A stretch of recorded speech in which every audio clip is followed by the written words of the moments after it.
여호수아 1장 5절에서 9절 말씀을 통해서 임마누엘이라는 제목으로 하나님 말씀을 함께 나누겠습니다. 우리가 지난주에 이제 여호수아서를 처음 말씀을 나누었는데요. 하나님께서 지도자 모세가 이제 죽은 후에 하나님의 선택으로 부름을 받은 사람이 여호수아였죠. 하나님께서 왜 여호수아를 선택했는지 우리가 저번 주에 그 말씀을 나누었습니다. 하나님이 여호수아를 선택한 이유는 외적인 외모가 출중해서도 아니고 집안이 좋아서도 아니었습니다. 이유는 분명히 이거였죠. 그 안에 하나님의 영이 있었더라. 그 안에 영이 머무는 자였더라. 그 영은 무엇을 말할까요? 성령이죠. 그러니까 여호수아는 성령 충만한 사람이었다라는 거예요. 성령 충만. 여러분도 저를 위해 기도하실 때 꼭 빼놓지 말고 기도해 주실 것은 제가 늘 성령으로 충만하도록 여러분 꼭 기도해 주시기 바랍니다. 성령 충만해야 우리가 하나님의 뜻을 알 수 있잖아요. 고린도전서 2장에 보면 하나님의 깊은 영을 성령께서 아신다 그래요. 그러니까 성령 충만해야 하나님 뜻을 분별할 수 있다라는 거죠. 그러면 성령으로 충만하기 위해서, 물론 여호수아는 모세는 회막을 떠나 진으로 돌아갔지만 여호수아는 회막을 떠나지 않았더라. 회막은 뭘 의미한다고요? 성전이라고 그랬잖아요. 그러니까 성전에서 기도할 때 하나님이 성령 부어주시더라. 사도행전 2장에 보면 초대교회가 탄생하게 되죠. 그 탄생하게 된 배경은 성령이 임함과 함께 교회가 시작됐어요. 성령이 임하니까 각 나라 방언을 말하고 예언을 하고 불의 혀처럼 여기 머리 위에 불덩어리 하나씩 막 이렇게 보여지고 그렇게 성령이 임한 현상이 나타났죠. 그러니까 기도할 때 성령을 하나님이 부어주시더라. 또 성령이 언제 임합니까? 말씀을 전할 때 그 말씀, 성령 받은 사람이 하나님의 말씀을 전할 때 성령이 임하더라. 그러니까 베드로가 고넬료 집에 가서 복음을 전하였을 때 그 집안에 성령이 임했잖아요. 그죠? 거기 있는 사람들이 다 성령을 받아서 하나님이 주시는 방언을 말하게 되었더라. 여호수아는 이제 모세의 뒤를 이어서 지도자가 될 때 두 가지 마음이 아마 공존했을 것입니다. 설렘과 두려움이 공존했을 거예요. 하나님께서 여호수아에게 처음 하셨던 말씀, 그러니까 여호수아가 지도자가 되고 하나님이 처음 하셨던 말씀이 이제 여호수아 1장 우리가 앞부분에 보았던 2절부터죠. 여호와께서 말씀하여 이르시되부터 2절부터 9절까지의 말씀이 하나님께서 여호수아에게 처음 하셨던 말씀이에요. 근데 이 말씀을 세 주제로 나눠서 우리가 생각해 볼 수 있어요. 하나님께서 여호수아에게 가장 많이 하셨던 말씀, 오늘 우리가 읽은 본문에 보면 가장 반복해서 많이 나오는 단어가 뭘까요? 반복해서 가장 많이 나오는 단어가 제가 말한 성경 구절을 한번 같이 봅시다. 6절을 한번 볼게요. 6절 제가 읽어볼게요. 강하고 담대하라. 너는 내가 그들의 조상에게 맹세하여 그들에게 주리라 한 땅을 이 백성에게 차지하게 하리라. 그리고 7절을 보겠습니다. 오직 강하고 극히 담대하여 나의 종 모세가 내게 명령한 그 율법을 다 지켜 행하고 우로나 자로나 치우치지 말라. 그리하면 어디로 가든지 형통하리라. 9절을 볼게요. 내가 내게 명령한 것이 아니냐. 강하고 담대하라. 두려워하지 말며 놀라지 말라. 내가 어디로 가든지 내 하나님 여호와가 너와 함께 하느니라 하시니라. 제가 6절과 7절과 9절을 봤는데 공통해서 나오는 단어가 무엇입니까? 강하고 담대하라라는 단어예요. 강하고 담대하라. 왜 하나님께서 여호수아에게 강하고 담대하라라고 반복해서 이렇게 말씀을 하셨을까요? 여호수아가 두려워. 그래요, 맞아요. 여호수아 마음 가운데 두려움이 있기 때문에 하나님이 강하고 담대하라고 하신 거예요. 그러니까 하나님은 우리의 마음을 보시고 그 마음 안에 필요한 것들을 하나님이 말씀하십니다. 지금 여호수아는 한 200만 명 되는 이스라엘 백성들을 이끌어갈 지도자가 된 거 아닙니까? 내가 어떻게 저들을 다 통치하고 다스려 나갈 수 있을까? 모세는 하나님 능력이 충만했잖아요. 모세는 10가지 재앙도 모세가 가서 다 일으키고 홍해가 가르는 역사도 보고 하여튼 하나님의 기적, 물이 없어 그러면 나무를 던져서 쓴 물을 단물로 바꾸고 반석에서 명하여 물이 나오게 하고 그러니까 하나님의 능력이 충만하지 않았습니까? 그런 모세에 비하면 여호수아는 아직 어떠한 하나님의 능력도 나타나지 않았어요. 근데 우리가 여호수아 이제 살펴보겠지만 여리고 성이 무너지는 것, 요단강이 멈춰서는 것, 하여튼 태양이 가다가 멈추는 것, 이 다 놀라운 기적의 능력이 여호수아를 통해 하나님이 나타내시거든요. 그러니까 아직은 어떠한 하나님의 능력도 나타나는 것이 여호수아를 통해 나타나는 것이 없는데 그저 그런 건 있죠. 하나님이 12정탐꾼 가운데 여호수아를 보냈을 때 하나님의 편에 서서 긍정적인 말을 한 거. 하나님을 신뢰해라. 저들은 우리의 밥이다. 여호와를 신뢰하면 여호와께서 우리를 그 땅으로 인도해 드리실 것이다. 물론 하나님을 신뢰하는 것은 있었지만 그 어떠한 기적과 능력도 아직 나타나지 않았으니까 두려운 마음이 있었겠죠. 근데 여러분, 이 두려움과 이 담대함은 이 대조적인 단어 아닙니까? 그 여호수아 안에 두려움이 있었는데, 근데 이 두려움은 사실 하나님이 주시는 마음은 아니에요. 디모데후서 1장 7절 보면 하나님이 우리에게 주신 것은 두려워하는 마음이 아니요 오직 능력과 사랑과 절제하는 마음이니. 그랬어요. 두려운 마음은 하나님이 주시는 마음 아닙니다. 분명히 아셔야 돼요. 예수님이 십자가를 지시고 운명하셨을 때에 제자들이 유대인들을 두려워서 자기들이 있는 모든 문을 다 닫고 있었습니다. 왜요? 예수님처럼 우리도 십자가 질 수 있으니까, 잘못하면. 그런데 그때 예수님이 그 자리에 임재하시죠? 오시죠? 그리고 오셔서 제자들에게 하신 말씀이 너희에게 평강이 있을지어다. 그 두려움 가운데 사로잡혔던 그들에게 주님이 두려움을 내쫓아 주시고 평강을 주시는 거예요. 제자들이 보고 기뻐했어요. 근데 예수님은 아셨어요. 십자가를 지시기 전에 이미 제자들을 향하여 이렇게 말씀하셨어요. 요한복음 16장 32, 33절. 보라 너희가 다 각각 제 곳으로 흩어지고 나를 혼자 둘 때가 오나니 벌써 왔도다. 그러나 내가 혼자 있는 것이 아니라 아버지께서 나와 함께 계시느니라. 이것을 너희에게 이르는 것은 너희로 내 안에서 평안을 누리게 하려 함이라. 세상에서는 너희가 환난을 당하나 담대하라. 내가 세상을 이기었노라. 주님이 세상을 이겼으니 뭐래요? 너희는 담대하라 라고 말씀하시고 내가 너희에게 뭘 준대요? 평안을 주노라 그러잖아요. 여러분, 크리스찬들에게 있어서 가장 두려운 건 뭘까요? 우리에게 있어서, 우리가 신앙생활함에 있어서 가장 두려운 거, 이것만큼은 일어나지 않았으면 좋겠다라는 거. 뭐라고 생각하세요? 성령님을 떠나는 거. 그래, 맞아요. 하나님이 나를 떠나는 거예요. 하나님이 나를 떠나는 거예요. 하나님께 버림받는 거죠. 그러나 제가 설교 때 자주 이야기하죠. 아까 우리가 칼빈의 5대 교리 성도의 견인도 이야기했지만 우리가 하나님을 먼저 손절하지 않는 이상 하나님은 먼저 우리를 버리는 일이 없다라고 말했잖아요. 하나님 먼저 우리를 버릴 일이 없어요. 사도 바울은 자기가 하나님을 버릴까봐, 혹 내가 하나님보다 높은 자리에 앉을까봐, 그래서 어떻게 성경을 우리에게 보여주냐. 고린도전서 9장 27절. 내가 내 몸을 처 복종하게 함은 내가 남에게 전파한 후에 자신이 도리어 버림을 당할까 두려워함이로다. 왜요? 사도 바울이 자기가 버림받을까봐. 누구에게? 하나님께. 그게 가장 두려웠대잖아요, 지금. 내가 하나님에게 오히려 복음을 전하고 다른 사람들에게 복음을 전한 후에 하나님에게 버림을 받을까봐 두려워서 뭐 했다는 거예요? 내가 내 몸을 쳐서 복종하게 하면. 그러니까 사도 바울이, 우리는 그 육신에 가시가 있었다, 질병이 있었다는 거 아시잖아요. 그 질병을 고쳐달라고 하나님 앞에 3번 구했는데 하나님이 노했죠. 그때 하셨던 말씀이 뭐예요? 내 은혜가 내게 족하도다. 네가 약할 그때고 강하니라. 왜요? 그것으로 인해서 누구를 찾게 돼요? 하나님 찾게 된다는 거예요. 하나님 의지하게 된다는 거예요. 다윗이 우리아의 아내 밧세바를 범하죠. 동심에서 아이를 낳게 했죠. 그리고 난 후에 그거 덮으려고 우리아 전쟁터에서 포상유 가져가지고 집에 들어가는데 얘 말 안 들었잖아요. 2번이나. 그러니까 요압에게 편지 써서 우리아 전쟁터 맨 앞에 내보내서 죽게 하라고 그러죠. 우리아 죽었어요. 그리고 난 다음에 나단 선지자가 와서 이야기하죠. 어떤 가난한 사람이 양 한 마리가 전부인데 부자가 자기 집에 손님 왔다고 그 가난한 사람이 양 뺏어가지고 손님을 대접했다고 그러니까 그런 악한 사람이 어딨냐고 그때 나단이 뭐라고 그래요? 그게 바로 당신입니다. 깨닫질 못했다는 거죠. 신앙은 깨닫는 게 은혜인데 깨닫질 못했어요. 그 말을 하고 난 다음에 이제 나단 선지자가 그러죠. 왕은 은밀한 중에 아무도 모르게 하였지만 하나님은 그걸 온천하에 드러내서 할 것입니다.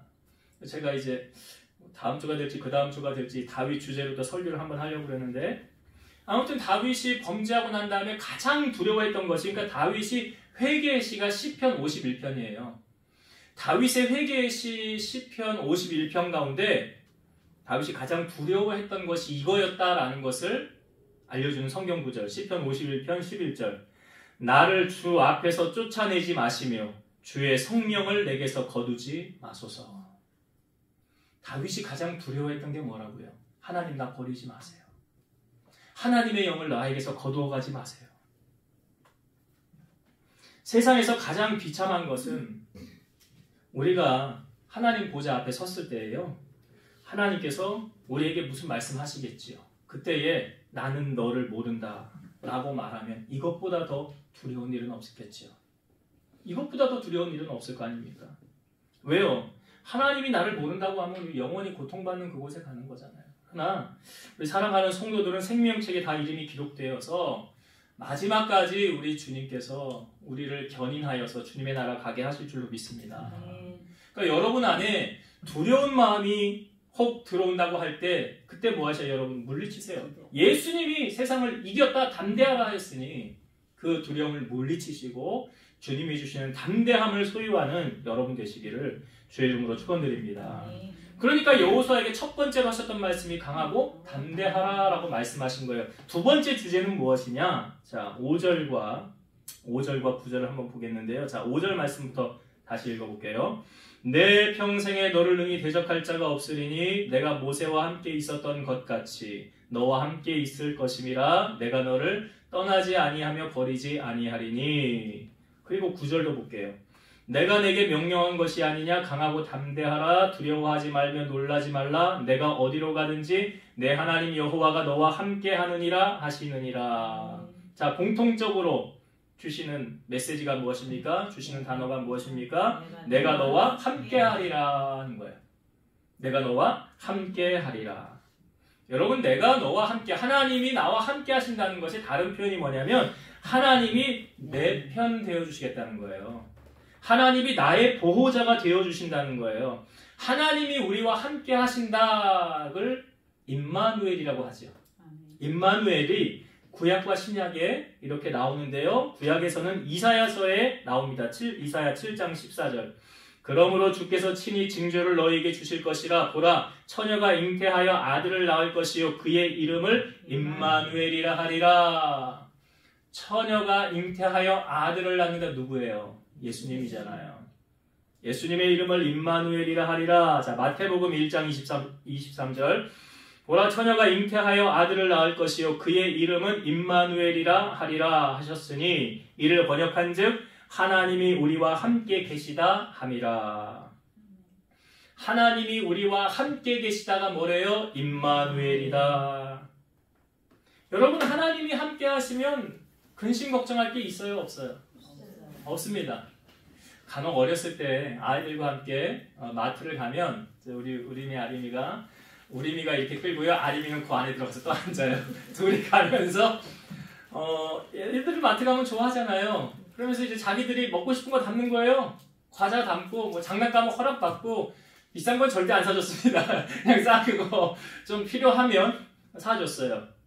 그 사주면서 우리 아림이 어렸을 때 장난감 뭐 과자 이런 걸 카트에 담으면서 아이들이 얼굴이 싱글벙글해요. 아니, 애들이 카트에 물건을 담으면서 이거는 어떻게 결제를 해야 되지? 이거는 무슨 카드로 결제를 해야 되나? 이건 다음에 어떻게 갚지? 내 수중에 돈이 없는데 내가 이걸 어떻게 계산하지? 난 못 사 먹겠다 라고 걱정해야 안 해요? 안 하죠. 왜 그렇습니까? 엄마 아빠가 있으니까, 부모가 있으니까 그런 근심 걱정 안 해요. 그냥 담아요. 그래서 그냥 집으로 가지고 가면 돼요. 여러분, 우리에게도 보호자가 있지 않습니까? 하나님 계시잖아요. 우리 아버지 계시잖아요. 지금 여호수아에게 하나님 말씀하시는 거예요. 내가 너의 보호자가 되어줄게. 이 말 하시는 거잖아요. 내가 너와 함께 하리라가 보호자가 되어주신다는 거거든요. 이사야 41장 10절.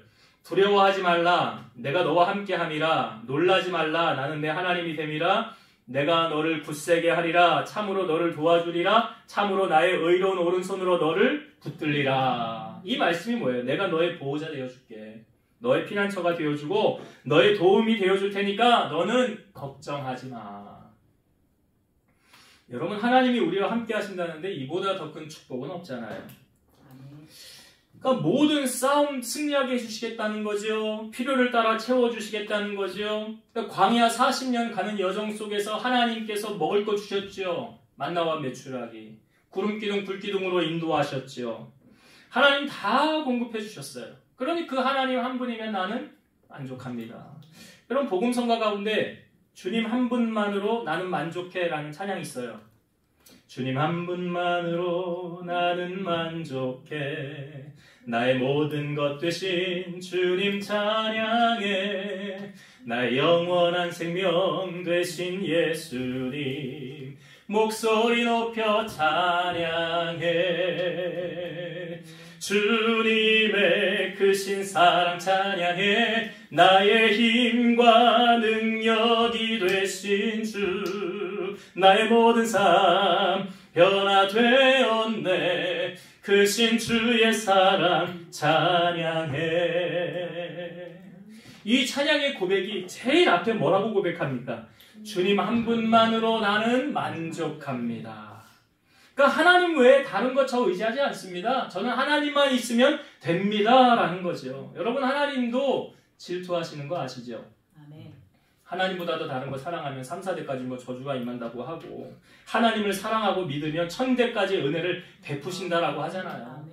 저는 지금까지 목회하면서 나를 이끄시고 나를 도우신 분이 하나님이시다라는 것을 저는 날마다 확신하면서 나아가요. 사실 우림이 아림이를 하나님 선물로 주셨지만 이 아이들은 세상에 존재할 수 없는 아이들이었어요. 왜냐하면 의사가 우리 아내 2번 수술하고 아이 못 낳습니다라고 불임 판정 내렸기 때문에 도저히 있을 수 없는 일이에요.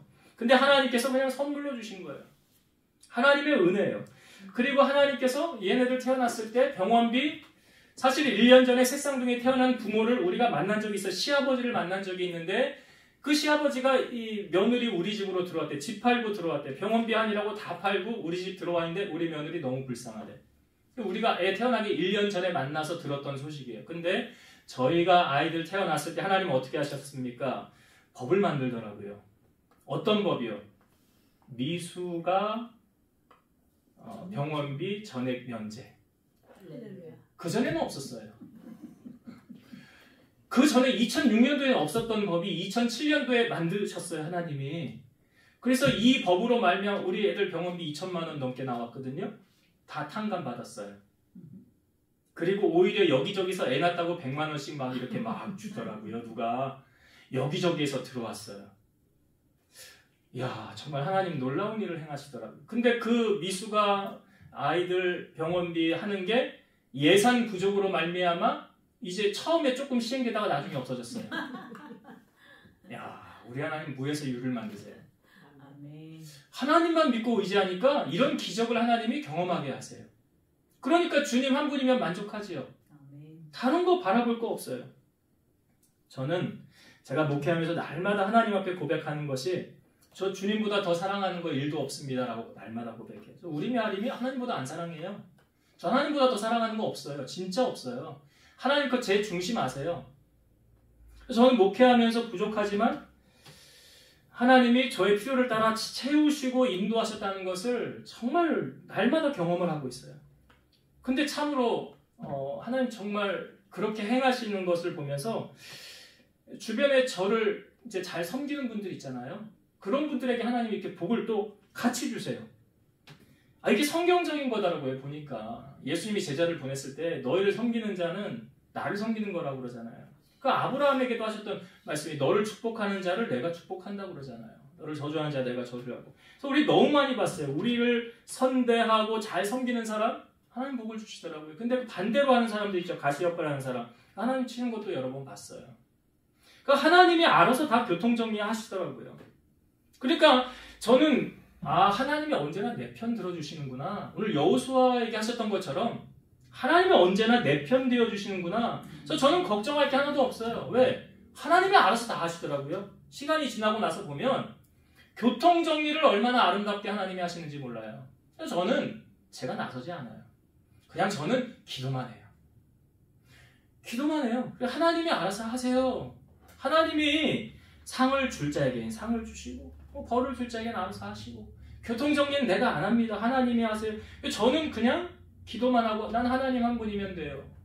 주님 한 분이면 나는 만족해. 지금까지도 살아오면서 주님 때문에 내가 여기까지 왔으니까. 여호수아에게도 지금 하셨던 말씀이 그거죠. 내가 너의 하나님 될 거야. 내가 너와 함께 할 거야. 여러분, 하나님이 함께하는 인생이요? 누가 책임지실까요? 하나님 책임지세요. 여러분들의 삶에 이런 인생, 하나님이 나와 함께하는 인생 살아가는 여러분 되시기를 주의 이름으로 축원드립니다. 마지막으로 세 번째, 하나님이 여호수아에게 하셨던 말씀, 자 7절과 8절의 말씀이에요. 7절과 8절. 오직 강하고 극히 담대하여 나의 종 모세가 내게 명령한 그 율법을 다 지켜 행하고 의로나 자로나 치우치지 말라. 그리하면 어디로 가든지 형통하리니 이 율법책을 내 입에서 떠나지 말게 하며 주야로 그것을 묵상하여 그 안에 기록된 대로 다 지켜 행하라. 그리하면 내 길이 평탄하게 될 것이며 내가 형통하리라. 자, 7절과 8절에 공통으로 나오는 축복의 단어 한 단어가 형통이라는 거죠. 형통이에요. 제가 저번에도 한번 말씀을 드렸던 것 같아요. 여러분, 형통이라는 것은 내가 잘한다고 되는 거 아니죠. 예? 내가 잘한다고 될까요? 근데 이렇게 하면 형통한데요. 이렇게 하면은 내 길이 형통하게 될 것이라. 뭘 가르치고 있습니까? 어떤 말씀이요? 말씀을 다 지켜 행하고 그랬죠. 그것을 묵상하고 지켜 행하라 라고 말하고 있어요. 그러니까 말씀대로 사는 것하고요, 머리로 아는 것하고는 다른 거죠. 아는데 살지 않는 사람은 더 나쁜 거예요. 괘씸죄. 적용이 당할 수 있어요. 아는데 안 하는 거는 괘씸죄를 당할 수가 있어요. 하나님 앞에 너 괘씸하다, 어떻게 알면서도 안 하냐. 근데 모르고서 안 하는 거는 정상 참작이라고 그래, 이거. 너 모르고 안 했지? 내가 용서해 줄게. 근데 여러분 보세요. 신앙의 연수가 깊으면 깊을수록, 오래 다니면 오래 다닐수록 아는 거 많아지죠. 그럼 지켜야 될 게 더 많아요, 적어요? 많아지죠. 그렇죠. 그러니까 초신자들의 기도를 하나님이 잘 들어주는 이유 뭔지 아세요? 얘는 잘 몰라. 애 같아. 모르니까 하나님이 그냥 잘 들어주는 거예요. 근데 어느 순간 되면 신앙의 연수가 자라면 기도했는데도 왜 기도가 응답이 안 되지? 왜 하나님이 역사하지 않지? 이제 이 단계로 또 접어들어요. 하나님이 내 기도 안 들으시는 거 아니에요? 하나님 안 계시는 거 하여튼 그렇게 돼요. 초신자 때는 하나님이 아주 오냐잖아요. 오냐. 근데 이게 신앙이 깊어지면 이게 달라지는 거예요. 그래서 정말 그 사람이 신앙인인가 아닌가는 삶으로 증명이 되어져야 되는 거죠. 삶을 통해서 내가 하나님의 능력을 경험하고 있는가.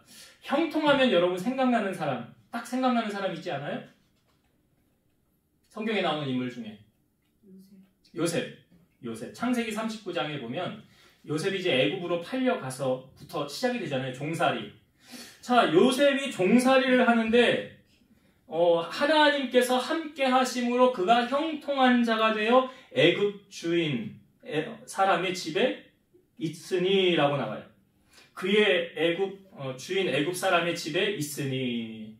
그러니까 하나님이 함께 하시니까 형통한 자가 되어서 우리가 보기에 근데 이게 종살이 하다 보면 사실은 집에서 생활하는 거하고 바깥 일만 하는 종들도 있잖아요. 그러니까 이 집안으로 들어왔다는 것은 이제 요셉이 쉬운 일, 집안의 어떤 업무 이런 거를 하게 됐다는 것을 말하고 있죠. 근데 이 요셉의 주인 보디발이요, 뭘 봤냐면 여호와께서 요셉과 함께 하시는 것을 보고 그의 범사가 형통함을 보았더라. 그래. 보디발이 봤다는 거예요. 요셉이 본 게 아니라. 그러니까 이거 똑같은 거죠. 여러분들이 직장 생활을 하든 사업을 하든 어디를 가든 다른 사람이 나를 볼 때 넌 하나님이 너와 함께 하신다. 야, 너 어떻게 하는 일이 이렇게 형통하냐? 이런 말을 들었다는 거예요. 다른 사람으로부터. 내 책임자나 다른 누군가로부터.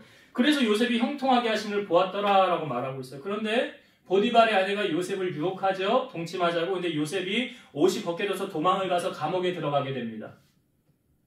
이 감옥에 들어갔는데 이 감옥을 지키는 이 정관장, 책임자가 이 요셉에게 일거리를 주고 재반 업무를 하게 합니다. 그러니까 요셉이 감옥에서 감옥살이 한 거 아니고요. 공무원, 오늘날로 말하면 감옥에서 일하는 공무원 뭐예요? 옥에서 일하는 교도관 그런 거 한 거예요. 요셉이 지금. 그러면서 뭘 배우게 한 거예요? 하나님이 나라일 배우게 한 거예요. 왜냐면 감옥도 일반 시민 가두는 데하고 나라일 정치범 하는 감옥이 따로 있었다고 그러잖아요. 근데 요셉은 이 높은 사람들 대하는. 그러면서 요셉이 애굽의 문화와 언어와 거기 있는 모든 것들을 하나님 다 익히게 하신 거예요. 근데 성경에 보니까 요셉이 이 감옥에 들어갔음에도 불구하고 하나님께서 요셉이 함께 하심으로 말미암아 그가 형통한 자가 되었더라라고 말합니다. 그러니까 창세기 39장에 요셉이 형통했더라가 3번이나 나오더라고요. 여러분, 요셉이 이렇게 형통한데 그 당시 요셉의 삶을 보면 아니 이게 뭐 형통한데 감옥에 가, 아니 뭐 형통한데 형들에게 팔려갈 수가 있어, 아니 뭐 형통한데 이런 억울한 누명을 쓸 수가 있어 라고 말할 수 있잖아요. 근데 사람이 보는 것하고 하나님이 보는 것하고는 다른 거예요. 하나님께서 나중에 요셉을 어떻게 하십니까? 바로왕이 꿈을 꾸고 그 옆에 술 맡은 관원장, 사실은 2년 전에 만 2년 전에 술 맡은 관원장이 꿈을 꾸고 나갈 때 요셉에게 부탁을 합니다. 내 꿈대로 해석이 되면 내가 나가는데 요셉이 부탁을 해서 당신 나가거든 나 여기서 좀 꺼내달라고. 왜요? 요셉은 내일 일을 모르잖아요. 근데 술 맡은 관원장은 권력자니까 당신이 나 하나 꺼내는 거 일도 아니잖아요. 근데 술 맡은 관원장이 나가면서 그 머릿속에서 요셉에 대한 생각을 하나님이 지워버려요. 생각도 지워버려요. 지금 나가면 안 되거든요. 지금 나가면 총리 안 되잖아요. 그러니까 하나님 기다려야지. 근데 그 만 2년 동안 요셉에게 하나님이 뭘 요구하시냐면 전적으로 하나님 의지하는 것. 그걸 요구하시는 거예요. 전적으로, 전심으로 너 하나님만, 나만 의지해야 돼. 사실 요셉도 술 맡은 관원장 의지하잖아요. 그거 어려우니까. 지금 당장 나가고 싶으니까. 하나님이 그걸 기다린 거죠. 그리고 요셉이 만 2년 만에 술 맡은 관원장이 옆에서 자기 2년 전에 있었던 얘기하고 이제 바로왕이 바로 꺼내서 요셉이 꿈 해석하고 이것을 해결할 수 있는 너밖에 없다 하면서 요셉에게 반지를 주고 네가 나라 다스려라. 그렇죠? 이게 하나님의 계획이에요. 그러니까 하나님께서 행하시는 모든 일들 우리가 다 알 수는 없으나 분명한 사실은 하나님의 말씀대로 우리가 순종하며 살아가면 형통한 삶을 보장해 주신다는 거죠.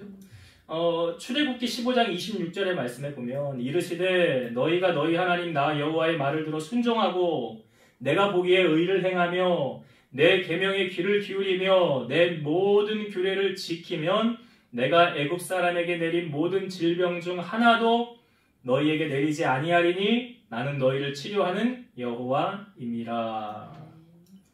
여기도 하나님이 말씀하시는 게 뭐예요? 내 계명과 율례를 지키면 이라는 거예요. 성경은 우리가 이 땅에 살면서 복 있는 자로 살기를 원합니다. 그래서 시편 150편 가운데 1편이 주제가 뭐예요? 복 있는 사람이잖아요. 복 있는 사람, 형통한 사람. 이 복 있는 사람들은 그 의인들의 길은 여호와께서 인정하시지만 악인들의 길은 망하리로다.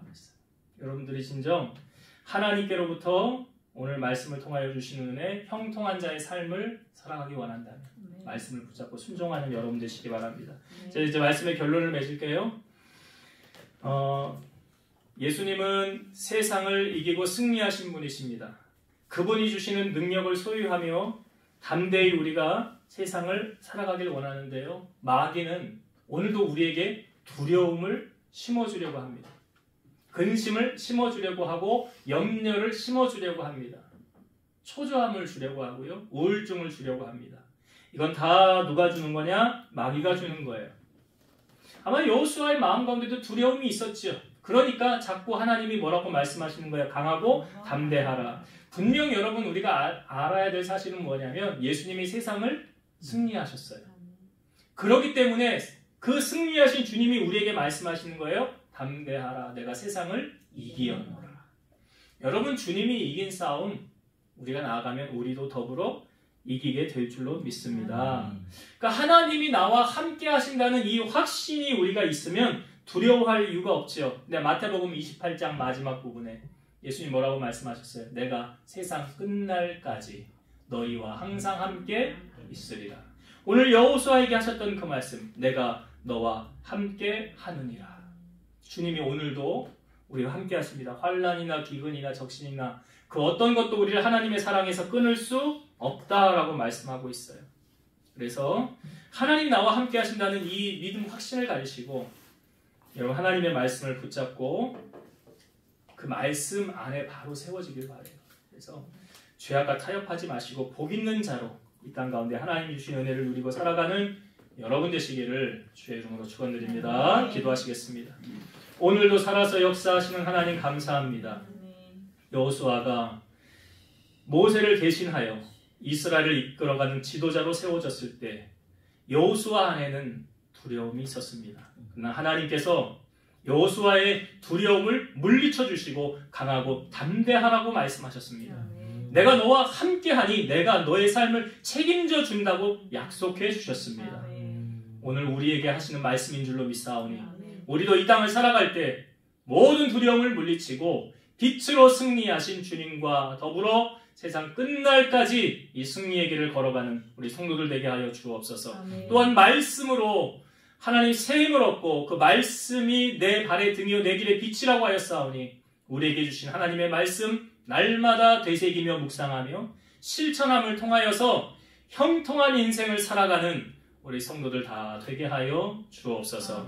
이제는 우리를 모든 죄악 가운데서 구속하신 예수 그리스도의 은혜와 하나님의 사랑하심과 성령님의 내주 교통 인도 역사 충만케 하심이 사랑하는 성도들 머리 위에 저들 가정 위에 섬기는 교회와 나라와 민족 위에 이제로부터 영원토록 함께 있을지어다. 아멘.